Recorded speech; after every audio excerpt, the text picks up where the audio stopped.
Yeah, that was a big one for sure. It was awesome. Obviously, came into the game and just wanted to play my game and contribute to the team, and was fortunate enough to see one go in the back of the net.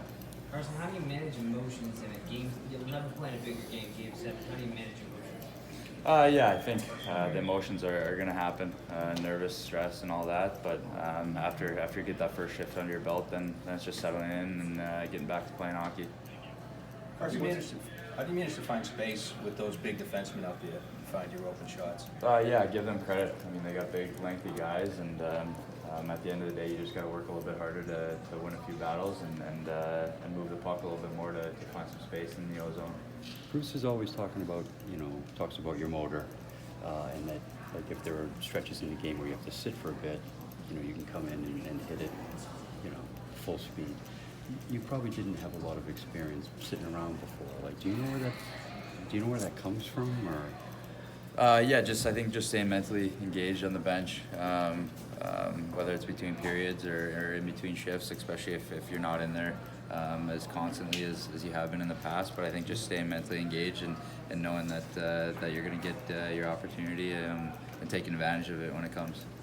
Did you hit that puck in the top left corner exactly where you were aiming? I mean, is that the spot you were looking for? Yeah, I knew that he kind of slid over and challenged me a little bit more on that side, so I was just trying to get it off quickly and to that side of the net, and ended up putting it kind of exactly where he wanted it. Hey, Karson, I have to ask you about David Ortiz. Curious what your and the team's reaction was to Yeah, saw that obviously last night after the game. That's terrible. I mean, he's a huge role model for a lot of people, especially out in Boston, but just in the sporting community as well. So it's a tough thing to see. Karson, one thing to stay mentally sharp between shifts rather, but to go over a month between game and playoffs, like, how did you go about keeping yourself sharp over that stretch, and what was critical? Yeah, just took it day by day, really. Just stayed physically and mentally ready. I was kind of preparing like I was playing the game, even if I wasn't going to be in, and that made the routine yesterday pretty easy. Stepping into that, a game of that magnitude, though, I mean, you'd played with Kretsch and Jake before. I mean, did it at a certain point feel like other games that you played with those guys, and just like a regular game? Yeah, I think so. I think we did a good job of kind of taming the emotions after the first shift or so, and just getting back to what we do well and playing our game. And we were fortunate to see a couple pucks go in too. Coach says looks like you'll be playing Game 7. You pretty pumped up for that? Yeah, obviously that's a childhood dream of anybody that plays hockey. So if that's the case and that's the opportunity I'm given, then I want to take advantage of it and help this team out any way I can.